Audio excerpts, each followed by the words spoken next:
The front door slammed with a gusty bang, and Julia Lathrop jumped nervously, dropping the book she'd been reading. From the hallway came the sound of a child's clear treble, then light running feet. "Virginia," Julia called, trying to suppress the strange quaver in her voice, the sudden hard beating of her heart. "That you, Jin?" "Course it's me, Mother." And Jin came into the room. The child was thin like a growing reed, awkwardly graceful and tall for her 9 years. She was proud of her missing front tooth and her 2 taffy-colored braids, which were still too short, really, to ever stay braided. Julia noted the look of luminous happiness on the child's delicate face, the wind-ruffled hair like a fine-spun web, the 2 bright eyes that had of late become a little secret and remote. "Must you, darling, slam the door when you come in?" "It wasn't me," Jin protested, a trifle sulkily. "Virginia." "Well, but it wasn't. It was Tommy, really. He came in when I did, but he ran right out again." Julia's lips tightened a little as she studied the child's face. She could discern nothing but candor there. Virginia's hurt air of being misunderstood seemed real enough. "Virginia, you're not to tell that story again, do you hear? It's silly. Just something you made up. There isn't any such person, and you know it. I know it's just a game, but it's a wicked one." Virginia stamped her foot. Her childish face contorted with grief and anger. 2 huge tears squeezed out of her stricken eyes and worked their way down her smooth apple cheeks. "It isn't," she sobbed. "It isn't just a story. It's true, every bit. Tommy's real. We played tag in the orchard before we came in. He isn't a fib. I didn't make anything up. I didn't." Frightened, Julia jumped up and crossed the room in quick strides. She grasped the thin, heaving shoulders and looked down into Jin's tearful, accusing face. Trying to mask the unsteadiness in her voice, she spoke casually. "Don't do that, Jinny. Don't cry. Mother didn't mean anything bad. Here's a hanky. That's better, isn't it?" Her fingers flew, smoothing the fine taffy-colored hair. "You must have been playing tag with the wind. Look, you've lost a ribbon and torn your skirt." "Tommy runs faster than me," said the child more calmly. "I chased him, but he got away in the briar patch. I guess that's how I tore my new dress." Suddenly, Julia swept the taffy-colored head close. She didn't want Jin to see her face just then. "Seems to me," Julia said gaily, "this Tommy of yours is always running away. He must be quicker than a rabbit. Is that why I've never seen him?" "Oh, Mother, he's scared of people." "Yes, and why?" Because. The childish voice trailed off. The room was very quiet. Julia stiffened, staring fixedly over Jin's bowed head, staring through the wide-open casement windows, at the clean, warm, yellow afternoon sunlight. Beyond the white sashes were the massed blooms of the hollyhocks, trim, precise, and sane. Beyond the flower bed, she could see a shaven slope of lawn, and still further away the ripe grass uncut at the foot of the old orchard.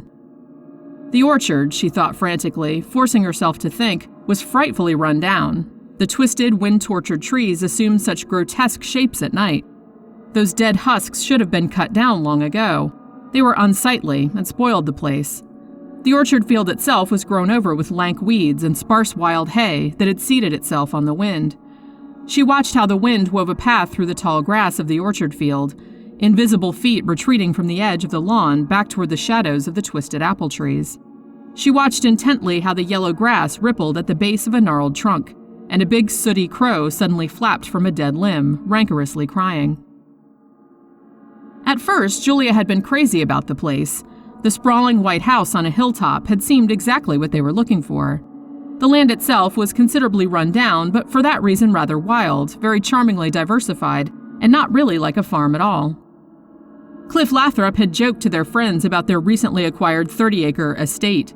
It had, he proudly boasted, a hill, a gully, a house, a red barn, a private road, an orchard, no good, a strip of woods, second growth, and a private spring-fed lake. Yes, the pond, really a lake to their city-bred eyes, had just about clinched the sale. It lay in a hollow behind the house and at the base of the hill, far enough away so that they were not really troubled with mosquitoes that must have bred in the strip of swamp that surrounded the pond. The swamp didn't matter, for it was not unsightly. Thick rhododendron grew there, a massive pink bloom in the late spring. And there were trees and ferns and purple iris. In the muddy shallows of the water grew thin, tall sedge grass, water lilies and graceful cattails. A shallow ridge of cleared, dry ground, maybe once an old wagon road, led from the house itself down through the woods to a small floating dock built by some previous owner. They had planned such a grand summer, but Julia was beginning now to hate the place.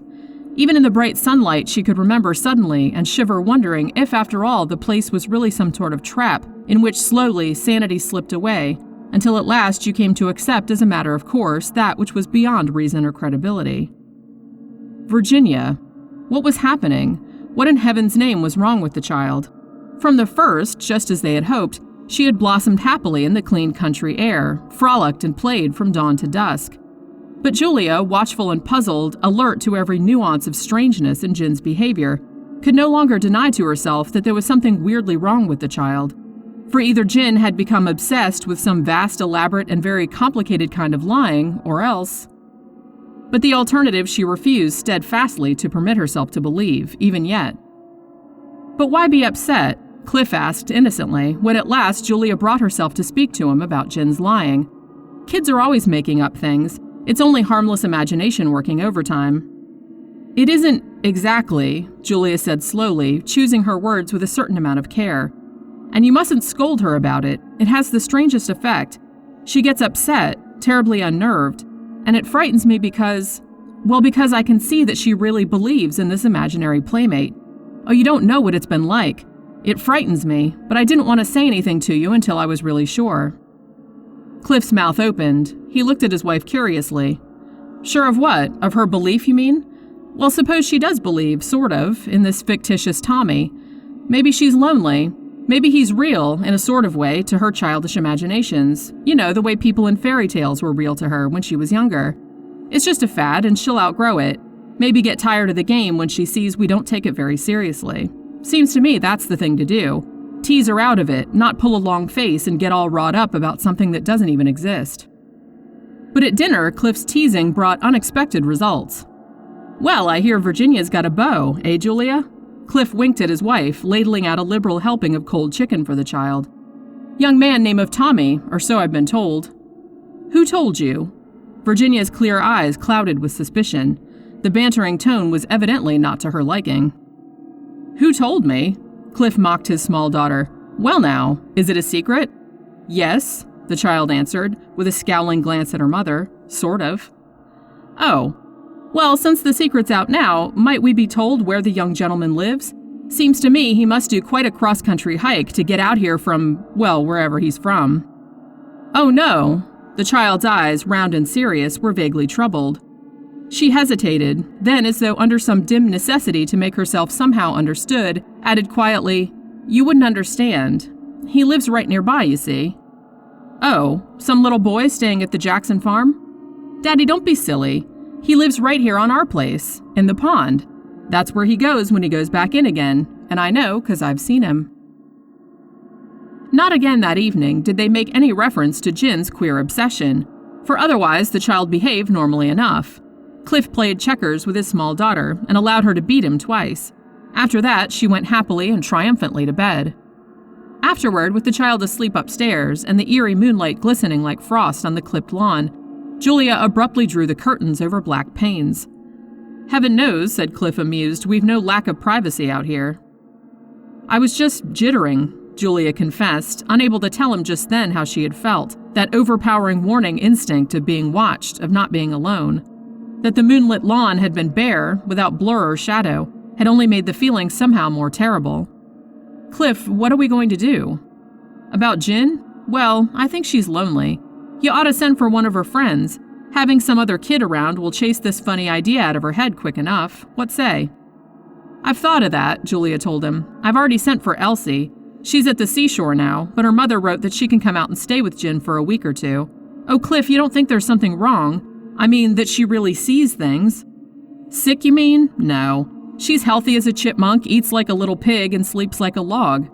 Say, old girl, did it ever occur to you the little tyke might, after all, be real? Up the road a piece, past Jackson's, there's a Lithuanian family. Plenty of kids, all assorted ages. Must be one of them.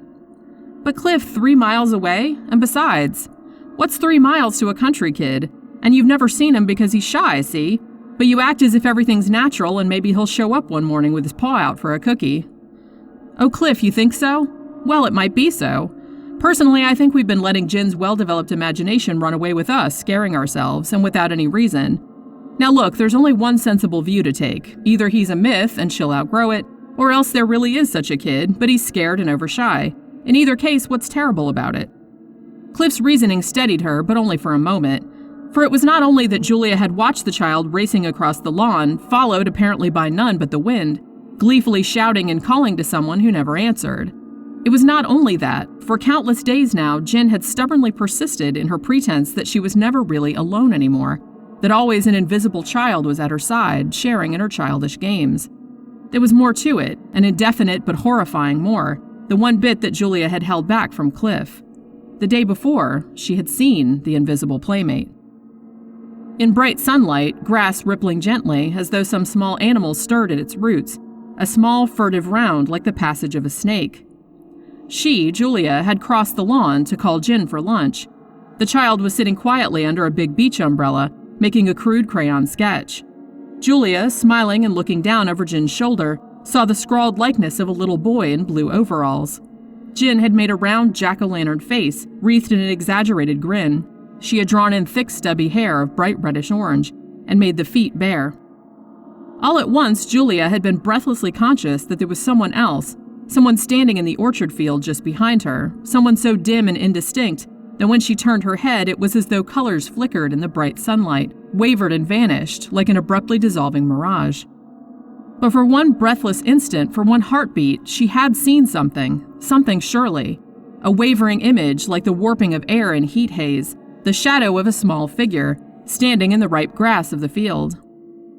It had seemed to Julia that the dissolving vision held color, blue tint like faded overalls, a white shirt, a face unseen because it was surmounted by a big hat of yellow straw. But afterward, when fingers pressed to her eyes, she tried to recall details that had been blurred, only shadowy suggestion. Julia wondered whether she had not merely imagined it. Heat and glaring sunlight distort vision. Perhaps she had simply projected, in vision, the blue overalled boy of Jen's childish sketch, the drawing she had carefully labeled, in angular block letters, Tommy. It was with unutterable joy that Julia welcomed Elsie. The two children were of the same age, had been neighbors in the city. But curiously, Virginia exhibited no great enthusiasm at seeing her old playmate again. She was indifferent and ignored the other child. "I won't stay here anymore," Elsie cried one morning, storming into the kitchen in tears. "I hate it here. I want to go home, please." "Oh, Elsie, what's the trouble? Did you and Jen quarrel again?" "No, it's that ugly, horrible boy. He spoils everything." "Elsie!" Julia snatched the child's arm and swung her sharply toward her. "You saw him?" "Course I saw him." Elsie looked annoyed. "What do you mean? He comes every day, but he won't come near us. He just stands there watching, or follows us around, and it's scary. I threw stones at him, but they didn't hurt him. He just laughed and wouldn't go home. And Jen said she hates me. She said I scared him, and now he won't come and play until I go back home." With Elsie's abrupt leaving, the household became, to all appearances, normal again. Jen's impatience to be rid of the encumbering Elsie had been only too evident. Now the invisible other returned, remained at her side throughout all of the long summer day. Jen laughed and prattled and was happy, and under the apparent light-hearted gaiety, Julia was aware that horror hid and slowly uncoiled as day slid into day. Even Cliff now began looking strangely at his small daughter. Once or twice, Julia found him staring intently through the window, saw him start nervously as she entered the room, grin sheepishly and turn away in an embarrassed fashion. It was he who urged that she take Jen to a specialist, and Julia acquiesced because she thought that a trip to the city might be good for the child. The outcome was only what she might have expected. Jen's fantasies, said the doctor, did appear to be of a somewhat hallucinatory nature, but she, Julia, must not become alarmed. The child was in good health and should remain at home. She should not be punished or forced in any way to relinquish her queer obsession. That might have harmful consequences.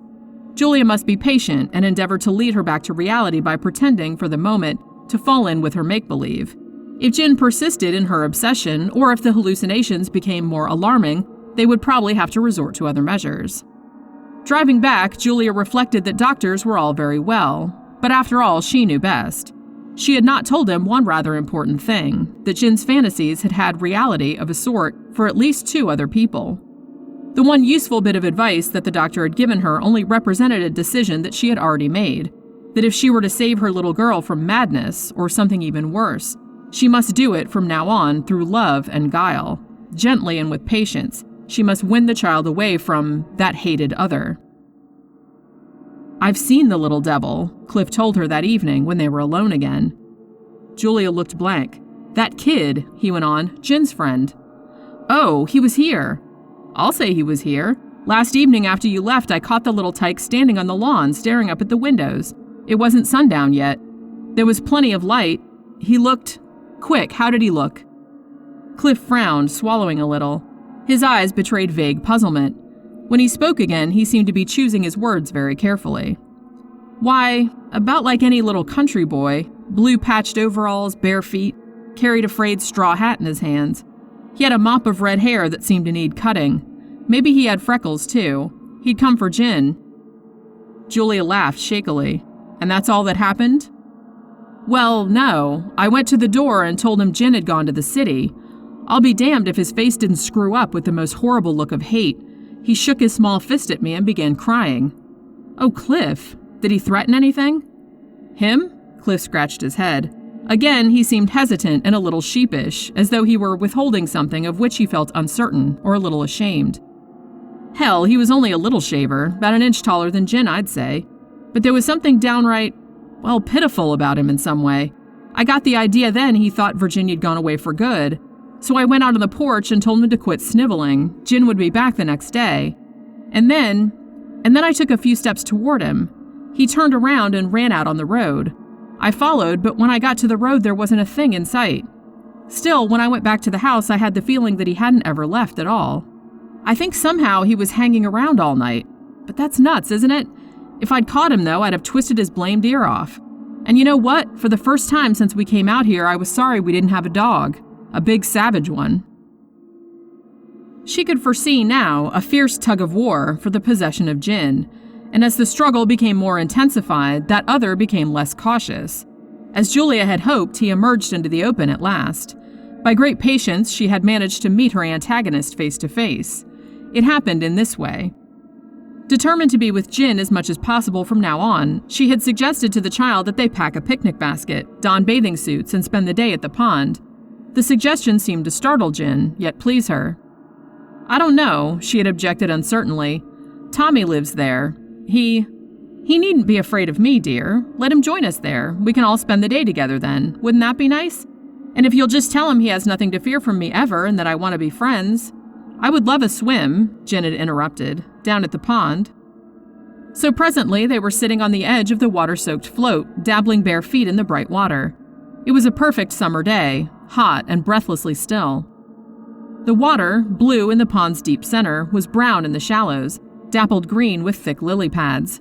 Virginia squealed happily as she lowered herself into the cold water, paddling at the edge of the float and showing off the new stroke her father had taught her. All at once, Julia was aware of something standing in the muddy shallows, just behind. Someone stealthily watching, half hidden by the thin, tall reeds.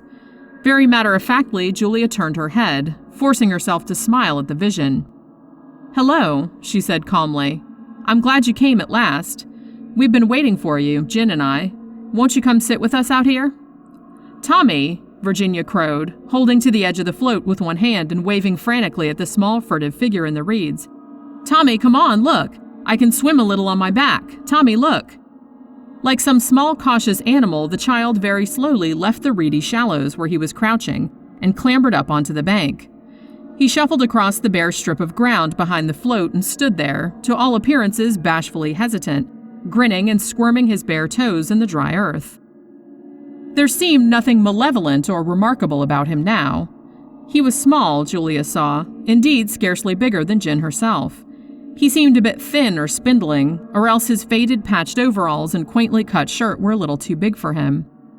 This time he carried his big straw hat, and she could see his face quite plainly, a grinning, engaging, freckled face, surmounted by an unruly mop of red hair, worn longish, in the style of another time. "Won't you come near us?" Julia repeated her invitation a little faintly. "No, ma'am," she heard the boy distinctly say, still grinning, eyes lowered as though in shy embarrassment, bare toes wriggling a pattern in the dry dust. Suddenly, Julia stood up. As though in pleading, she stretched out her hand, took 3 quick steps across the bobbing float toward the small, smiling child on the bank. He looked up then, and the hatred in the blue eyes leaped out at her, stabbing. "Child, why do you hate me? I wouldn't harm you, don't you know that? I only want to know the truth, why you are this way, and what I can do to help you be at peace." He was gone. Quite simply, he turned his back, stepped toward the reeds, and melted into their midst, disappeared. The float rocked as Jin, dripping and clumsy, heaved herself out of the water. "Why, he's gone," Jin said reproachfully. "Oh, Mother, you drove him away again." It was hot. There was such a dazzle on the water. The sky was a tight lacquered bowl. Everything was too still, too close, too bright. Julia clutched despairingly at Jin's small dripping figure. "What's the matter, Mommy?" The childish voice, full of puzzled concern, made Julia break into uncontrollable weeping. "Do you feel awful bad?"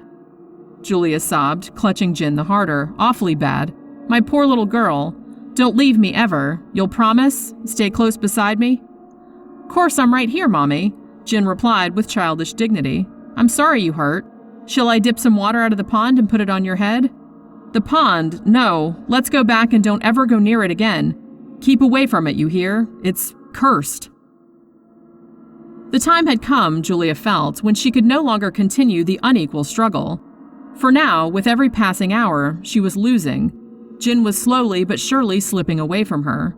Only one alternative remained, to go away. And now she was forced to tell Cliff the truth. "I've been thinking about telling you for 2 days," Cliff unexpectedly informed her. "I know all about it. I've been inquiring around ever since that afternoon when I saw the kid." He looked at Julia bleakly. "Yeah, I really knew then something was wrong. It's the pond. Kid name of Tom Bofield drowned there. 9 years old he was, and that was 70 years ago." 70 years, Julia repeated with dry lips. "Yes, I saw how it must have been, the old-fashioned haircut, the quaint shirt he wore." "They never found him," Cliff went on. "The family moved away.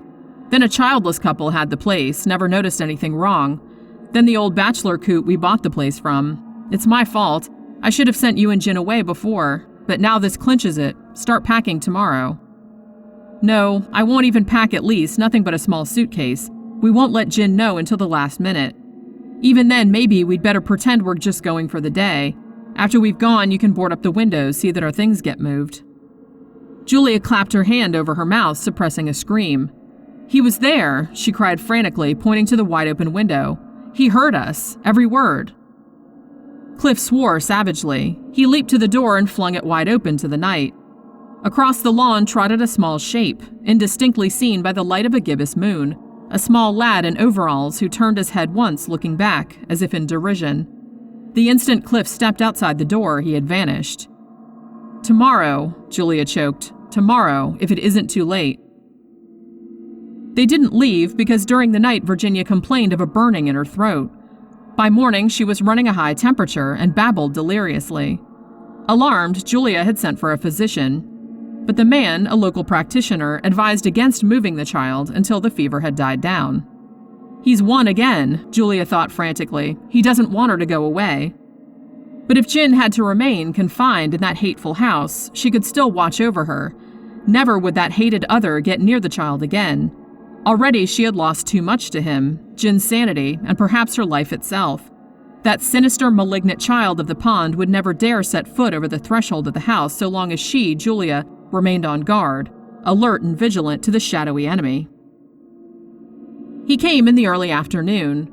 Quite simply, she knew that he was there, outside, and sure enough, when she went to the door, there stood the little overalled lad, straw hat set askew on his head, face up tilted to the windows, Jin's window. Julia walked out on the porch, and slowly he lowered his head, staring full at her with bright blue eyes. He let her get within 8 feet of him, then turned and walked away.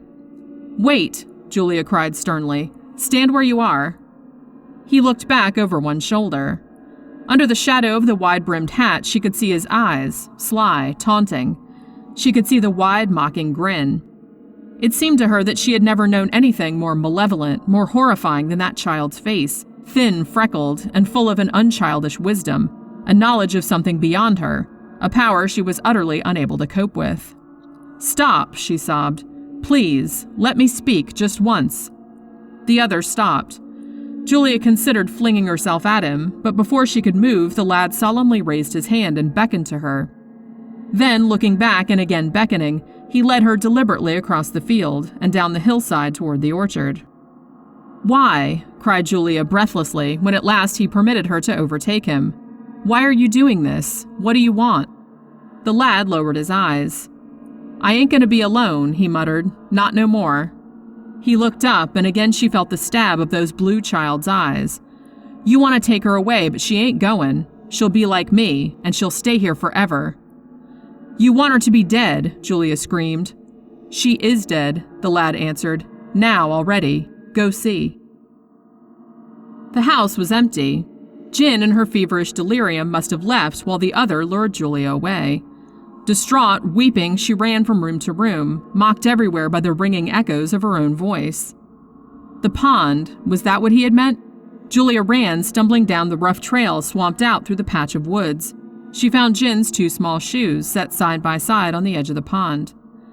In response to her hysterical telephone call, Cliff came home. Others, too, came to console her or join in the search.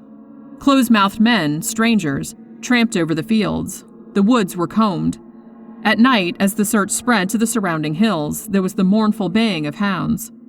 "Get some sleep," Cliff begged. "Maybe there's still a chance." "No," she sobbed. "Tell them not to look anymore. She's in the pond, I know it."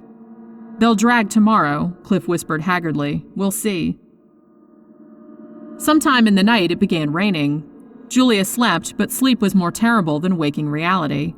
She plunged awake out of a choking nightmare to the drab grayness of earliest morning and the sound of rain in the eaves. Downstairs, Cliff slept huddled in a chair. He had not even taken off his shoes. The telephone had remained mute throughout the night. Julia tiptoed past him, down the hall and out the door. It had rained heavily. A chill light glistened on every leaf and blade. Julia raised her face to the cold drops, feeling them soothe the terrible throb in her head, the ache in her eyes. She shut her eyes and walked blindly, feeling she could never get enough of the cold, pelting rain. "Mommy!" Her eyes flew open. Then she cried out and ran, sobbing brokenly, toward the small figure standing uncertainly in the rain and the gray mist. "Jin, I knew you'd come back. I knew you wouldn't leave me forever." "Don't come any closer, Mommy," Jin said. "Please." "Oh, Jin, let me hold you just once." Jin shook her head. "You can't, Mommy, but I've got to go now. Tommy's waiting." The child turned, and with elfin grace glided off into the rain. Julia ran, stumbling often as the wet grass tangled about her feet. Jin ran too, fled barefooted, with the speed of the wind.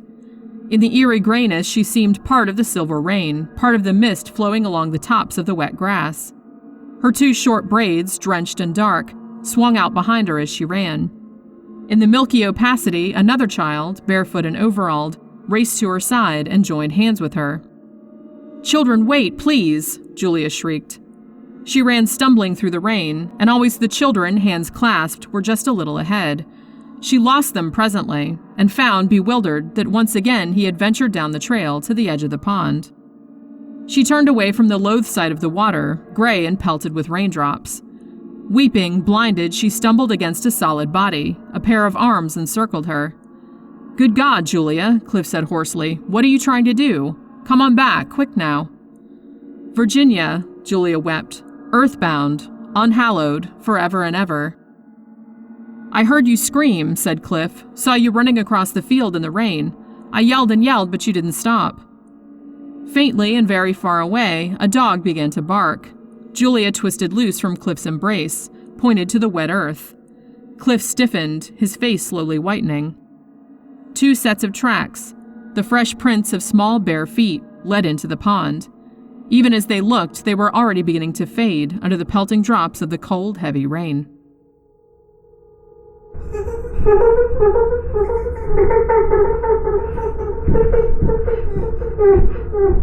Daddy?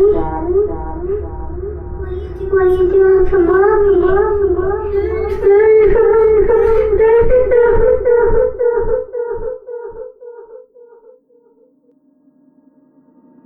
There's a small village on the island of Hawaii called Ola'a. Nobody would ever guess the terrible secret this village holds, following the accidental drowning of a young boy many years ago. Today, the tragedy still haunts the villagers and their children. Back in 1947, a group of kids were playing on the banks of a deep pond outside the village. One boy accidentally tripped over a log and fell into the water with a splash.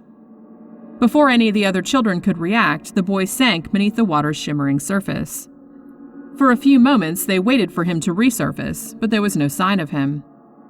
Horrified, they ran back to the village to get help. Some local men came as fast as they could and dived into the pond, searching for the young boy. They were terrified by what they found. The boy was sitting on a rock at the very bottom of the pond. His arms were hanging down by his sides, and his body was swaying back and forth with the currents. His eyes were wide, and his mouth was hanging open, but he was dead in the water. The eerie sight sent shivers down the spines of the men who had dived in to save him. They were deeply disturbed and said it was such an unusual way to drown. It was as if the boy had calmly sat down on the rock and waited there to die. They retrieved the corpse and dragged it onto the bank of the pond. Everyone who lived in the village was saddened by the tragedy, but after the funeral, they tried to put the strange death behind them. Afterwards, bizarre rumors began to spread around the area. In the middle of the night, villagers would hear unexplained screams and cries coming from the direction of the pond. At first, they tried to tell themselves that the haunting cries were just caused by the wind blowing through the tall trees. However, as time went on, some people started to report disturbing experiences. Whenever people walked past the pond at night, they would feel something reaching out and trying to grab their feet. Many villagers believed that the ghost of the drowned boy lurked beneath the dark waters of the pond.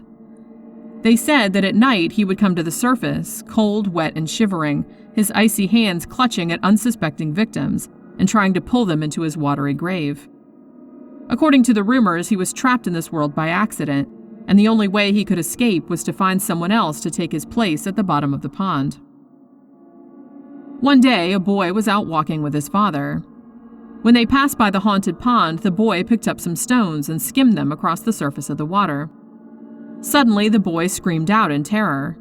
Something was holding his leg and dragging him into the pond.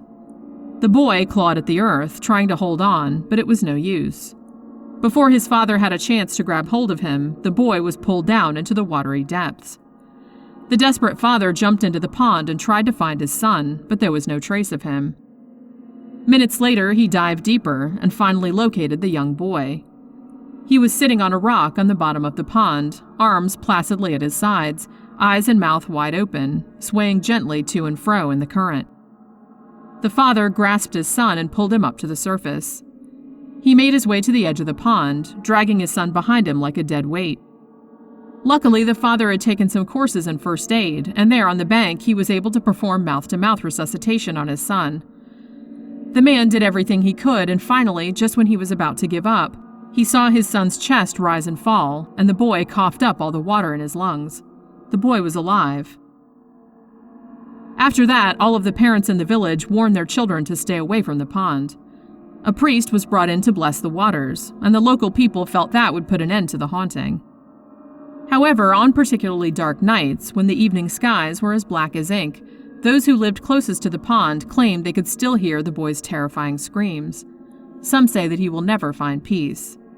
Nowadays, nobody dares to venture close to the pond, and every child in the village knows the story of the drowned boy. No one knows when the ghost will once again grow restless and try to claim another young life.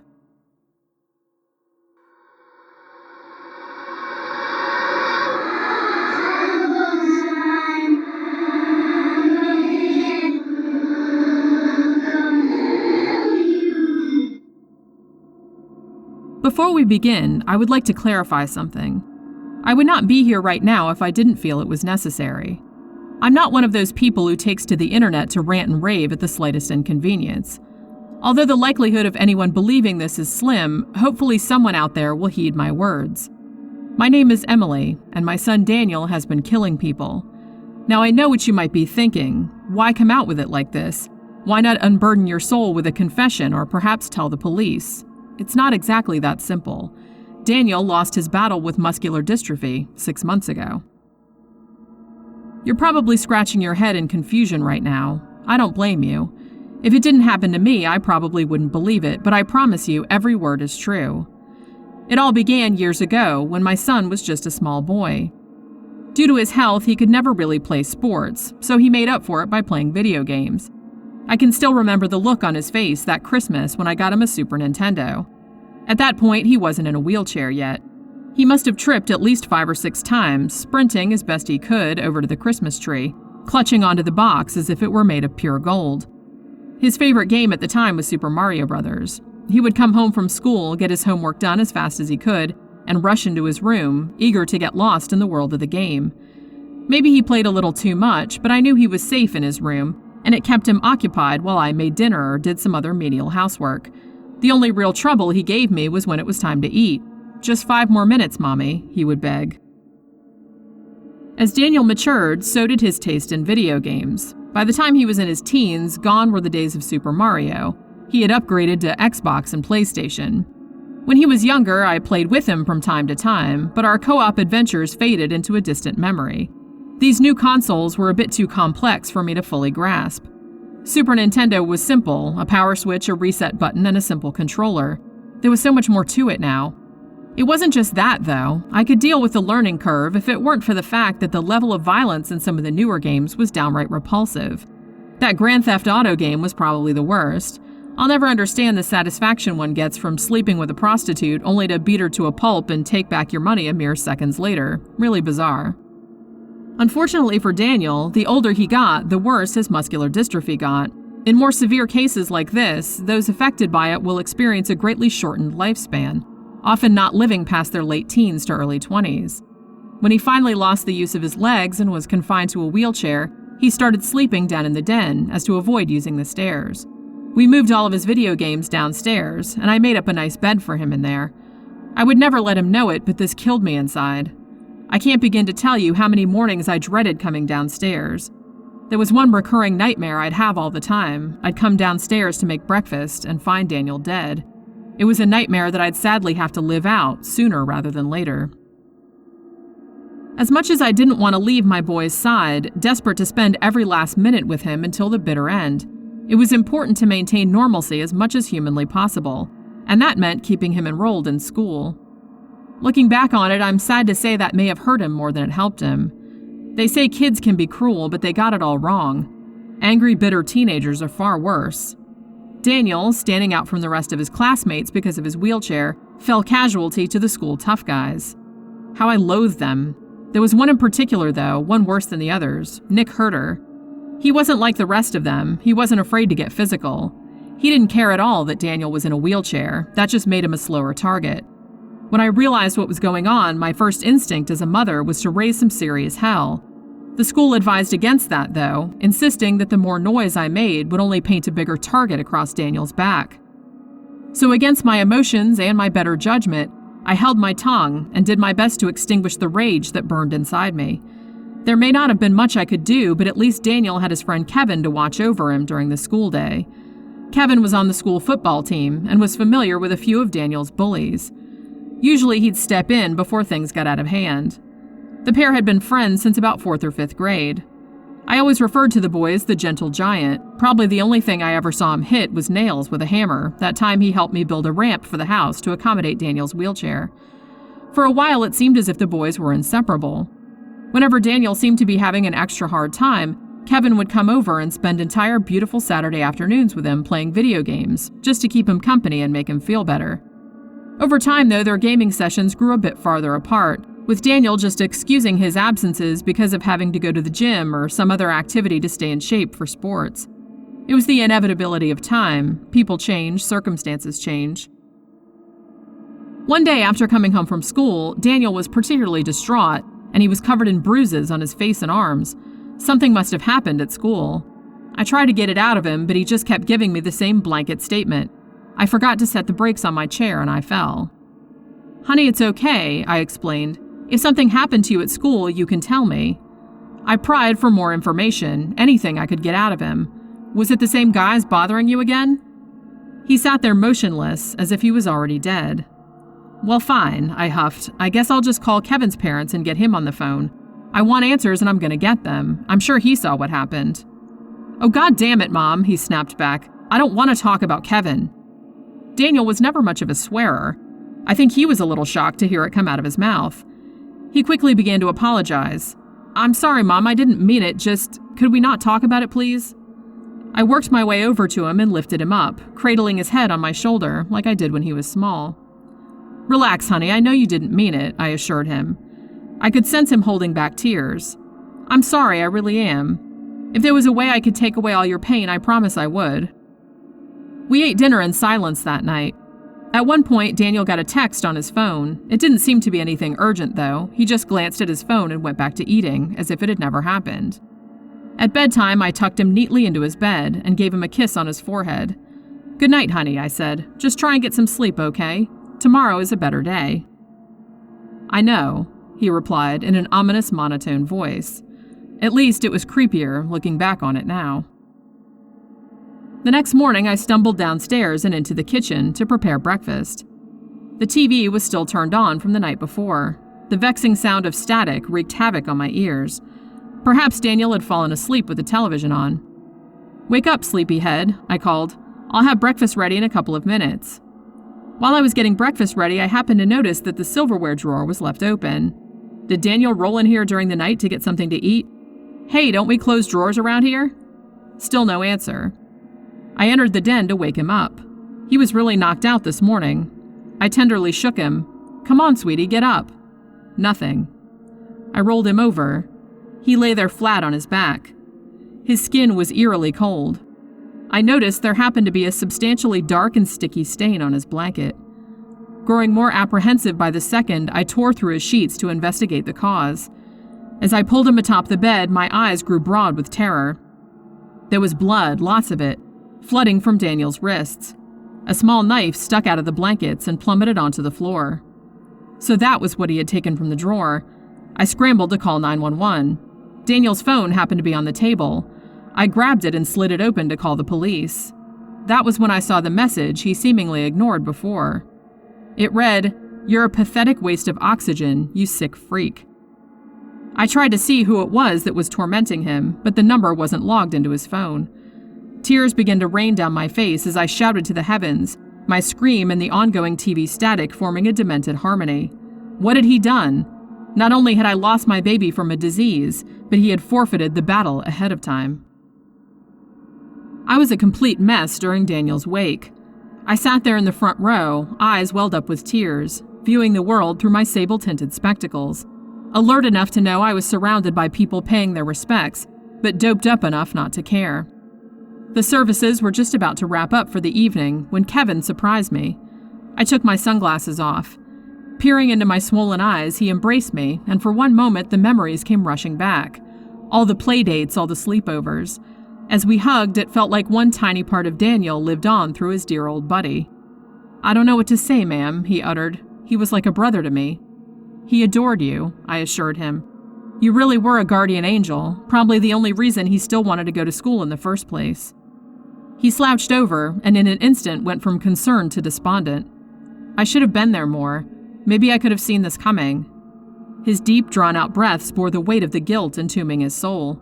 "Don't ever blame yourself, sweetie. No one could have seen this coming." He leaned over and whispered as if he was being watched. "If you'd been in school, you could have probably seen it coming a mile away." "What do you mean?" I asked. He began, "That day in school before he died. I took off early for football practice. We were doing laps in the field, that's when I found him. His wheelchair was flipped over and he was covered in bruises and dragging himself across the ground." What the hell? What kind of sick animal would do such a thing? My shock had turned to rage. Who did this? I demanded to know. Was it those same miserable bastards always bothering him? "If I had to guess," explained Kevin, "but no one was around when I found him, and he refused to talk about it. He demanded I get him back into his chair and send him on his way." This explained a lot. If only Daniel had opened up to me about it, we may not have been laying him to rest now. The first couple of months after he died was probably the worst time of my life. I was a complete shell of my former self. If I ate anything, it was purely for nourishment to keep me going. I dropped about 15 pounds in the span of a month. I had completely emotionally isolated myself from the rest of the world, avoiding all contact possible. As much as I didn't want to deal with people, locking myself in the house wasn't an option either. Whoever said silence is deadly knew their stuff. It's amazing the things you pick up on in an empty nest. There was just something weird about the house. It was this bad feeling that you just couldn't shake. I started having these horrible nightmares. It was the same dream each time, incredibly vivid. The television downstairs would be blasting static. I'd stumble out of bed to investigate, and there'd be these messy footprints heading down the stairs. They were composed of dirt and leaves and other elements. They'd serve as my guide, leading me into the den where I'd almost be blinded by the bright snowy static of the TV. Beneath the set knelt a decomposing Daniel, gleefully rubbing his slashed wrist across the television, spelling out "I miss you, Mom" in blood on the screen. He would turn around and we would lock eyes. They weren't my precious baby's eyes, though. They were cold, emotionless black holes where his eyes should be. He would flash me the most sinister ear-to-ear grin, and I'd finally regain consciousness, drenched in sweat and almost dead of a heart attack. My nightmares were getting so bad that it got to the point where I'd do anything to avoid going to sleep. I'd usually down a whole pot of coffee if I could help it, though caffeine could only get me so far. Then came the tears, and I'd wind up crying myself back to sleep. Being a mother was my whole life, my identity. I had this insatiable lust to be in someone's life, to be needed again. It would be another couple of months before I got that chance again. One night, after coming home late from work, I sat on the sofa, blindly surfing through channels and nursing a glass of wine. I don't know what came over me, but I just took a good long look at myself. Takeout boxes were scattered across the floor, where my beautiful clean carpet once was. A mess of wires and game consoles were still canopied beneath the television, serving as a painful reminder of Daniel's presence. On the 6-month anniversary of his passing, it was time. I had to move on with life to some degree, and if I kept everything of Daniel's as it was, as a shrine, that was never going to happen. I held a small garage sale and got rid of most of his clothes and shoes, holding on to a few miscellaneous items from his infancy. Mostly everything sold apart from one of his game consoles and a couple of his old games. Figuring maybe Kevin would want them, I set them aside for him. He came by later that night after I called his parents. We hadn't seen each other since Daniel's wake. "How are you doing?" I asked. "Doing okay," he responded. "How are you holding up?" "I'm going along, I suppose." There was a certain awkwardness in the room. Neither of us knew what to say to one another. I motioned for him to go sit at the kitchen table, and I brought the games in for Kevin to inspect. There wasn't quite the same glee in his eyes Daniel had when getting a new video game, but I could tell he knew his stuff when it came to this sort of thing. He sifted through some cables and plugs and asked, "Mind if I plug this in?" It was a reasonable request. The console hadn't been played with in so long, and it was full of dust. For all I knew, it was as good as scrap. We took it into the den and sat down next to each other. After a couple minutes of fidgeting with some cables, the game console was up and running. Kevin selected a game and inspected it closely. "This one looks like it's scratched a little," he observed. "I wonder if it'll play." "Only one way to find out." He slid the disc in. After a couple of seconds, a loading screen appeared. His eyes lit up as the game had started. I probably hadn't seen a smile like that since Daniel first got the game. Even though this was supposed to be a temporary test run, he seemed to be getting engrossed in it. I offered to make him a sandwich while he tried the game out, but he declined. "It's okay, ma'am, really don't trouble yourself," he insisted. "As a matter of fact, while you're sitting here, you want to see something cool?" "Okay, sure, I suppose," I answered. He pulled out a headset from amongst Daniel's things and handed it to me. "This game has online multiplayer," he explained. Daniel always bragged about how good he was at this one. I saw right through him. He could tell I was still upset and was trying to cheer me up by bringing back a pleasant memory. I was going to save up money and get it myself so we could play together. Unfortunately, it didn't work out like that. He continued before I could interrupt. "Come on, why don't you play a game? Daniel once said you used to play. It'll be fun." "Me? Play a video game? The last time I did that, you still blew in the cartridges to make them work." I grabbed the controller with anticipation. "Okay, so what do I do?" I stared ahead at the screen. My character was some kind of soldier in a field. At least I'll call him a soldier. Who else carries a big machine gun? He explained, "Well, you're red team. Anyone who has a red name over their heads is on your side. You gotta kill the blue team. You press X to fire the gun." In the beginning, I didn't think I was going to enjoy it much, but about 20 minutes in, I could understand why this might be addicting to some. Playing the game myself really shed some light onto Daniel's obsession. In reality, he was stuck in a wheelchair and in constant agony. In the world of this game, none of that mattered. You could run and jump in and out of explosions, shoot bad guys. It was quite a break from the mundane. Apart from the preteen boys shouting at each other, this wasn't half bad. Suddenly, a voice coming from the headset startled me. This time, the swearing seemed to be directed towards me. "Hey, asshole, I thought you were dead." "Excuse me?" I stammered. "I'm just doing good at the game, I guess. Beginner's luck?" "They just had a funeral for you not too long ago," he continued. "I'm sure of it." His username flashed across the upper right section of the screen each time he spoke. Bring the Hurt 2K18. Kevin removed the headset from over me and exchanged some unpleasantries with this mystery man. Kevin apologized. "Sorry you had to hear that. That was a friend of Daniel's and mine. He just wasn't expecting to see the gamer tag again. He didn't know who he was talking to." Something was fishy. He wouldn't look me in the eyes. Within an instant, he went from friendly and playful, enjoying the game with me, to clammy and pale, quiet as a mouse. I thought to myself for a moment, "Bring on the Hurt 2K18? Bring on the Hurt? The Hurt? That's Nick Herter on the end, isn't it?" I screeched. He must have heard me through the headset. "You know who it is, baby. Sup?" Oh, how I wished at that moment I could have pulled the smug little bastard through the television. I was ready to smash the game system, just to turn it off and not hear from that kid ever again, when suddenly another voice chimed in. It was a voice that, for some reason, only I could hear.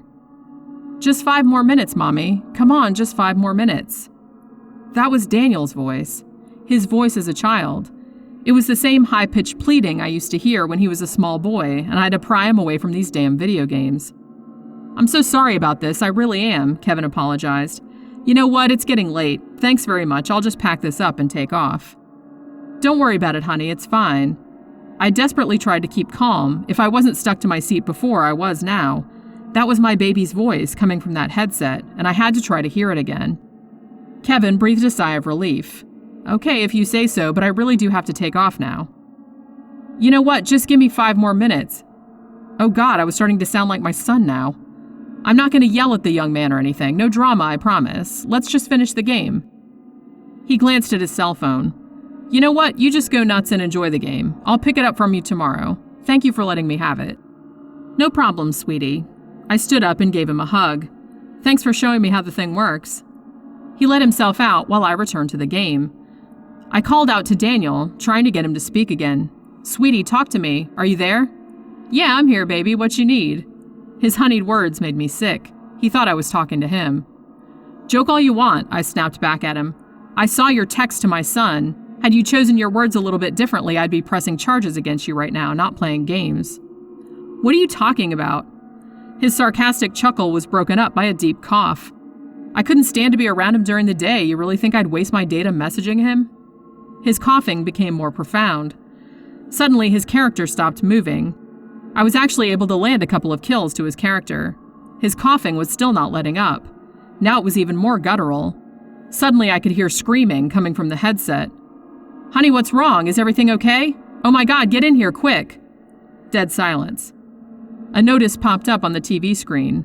"You were kicked from the session because the host has left the game." I sat there bemused. What the heck happened? Did I break the game? I flipped the switch and looked at the time. Another 2 hours had gone by. Geez, time really does fly when you're wrapped up in these things. That night, the nightmares resumed in their regularly scheduled time slot. This time something was different about it. When Daniel and me locked eyes, he actually spoke to me. That had never happened in the dream before. "Thanks, Mommy," he said in that same high-pitched voice I could have sworn I heard on the game. I jolted up in bed. How much longer could this go on? I felt like I was losing my mind. If I had 2 or 3 hours of sleep that night, that'd be saying something. The following morning, I dragged myself out of bed and down the stairs. Thank God it was the weekend and there was nowhere to go. I hoggishly downed a pot of coffee and tried to wake myself up. I was flipping through the TV channels when a news bulletin caught my eye. 17-year-old Nicholas Herter has passed away after a late-night gaming binge gone horribly wrong. The victim's parents say they were getting ready for bed yesterday evening when they heard strange noises coming from their son's bedroom. The boy's mother had entered the room to check on him when she found him unresponsive on the floor, clutching his video game controller in his hand. Authorities are currently calling his death accidental, saying he appeared to have been choking on something, though no food or drinks were found in his room. An autopsy is scheduled for later this week. My coffee cup plummeted to the floor. A tiny mushroom cloud of broken glass enveloped my slippers. He was fine just last night. I heard this kid myself, even played a game with him. He was there 1 minute and gone the next. A wave of guilt rushed over me, but I couldn't understand why. It wasn't my fault. The kid was in his own house just playing video games, and he started choking. Could have happened to anyone. Later that night, Kevin came back to pick up the console. Almost as if our minds were in sync, we both brought up the incident. He was at the gym when he found out what had happened. How crazy is that? He rhetorically questioned. And you were still playing when it happened? Yeah, I confirmed. He was being a smartass one minute, and the next minute it threw me out of the game. I thought it was broken at first or something. He pressed on with the questions. And it just happened all of a sudden? He didn't seem sick or upset or anything? Not at all, I explained. If we would have turned the game off that first time you wanted to leave, I would never have caught it. What a difference that few extra minutes made.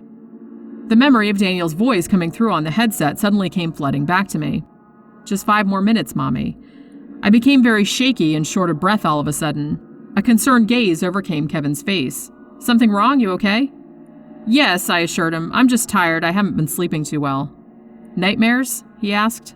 That was certainly a lucky guess. Well, actually, yes. What makes you say that? I asked as I stood up to go retrieve my phone in the other room. I didn't sleep too well myself last night, to tell you the truth. I was thinking about Daniel. Well, it's been a while since you've been around, I said from the other room. Maybe coming back just triggered some old memories. I was about to enter the kitchen when I caught a quick glance at the clock in the den. It was just about dinner time. Are you hungry? Have you eaten? Why don't you stay a little while? I'll order something. Accidentally, I pressed the send button on the phone. It began to ring, and miraculously, Kevin's phone began ringing almost at the same time. Hello? Hello? Kevin's voice began echoing both from the kitchen and from the phone. I never had Kevin's number in my phone, not his cell phone anyway. I turned it over when I realized I was holding Daniel's phone, not mine. I must have grabbed it off the table by mistake. I still kept it running so I could hear him talk through his voicemail. He never left me any voice messages, only texts. I went to hang up the phone when I stopped dead in my tracks. I had accidentally opened one of Daniel's old text messages, and it must have dialed the number. You're a pathetic waste of oxygen, you sick freak. I entered the kitchen and Kevin and me locked eyes. I suddenly heard a familiar voice again. Just 5 more minutes, Mommy. The next thing I knew, everything went black, and here I am now, writing this letter. Looking at all this blood I have on my shirt, I'm afraid of what I'll find if I go downstairs. Just 5 more minutes and I'll go check, that's all. Just 5 more. Just 5 more minutes, Mommy.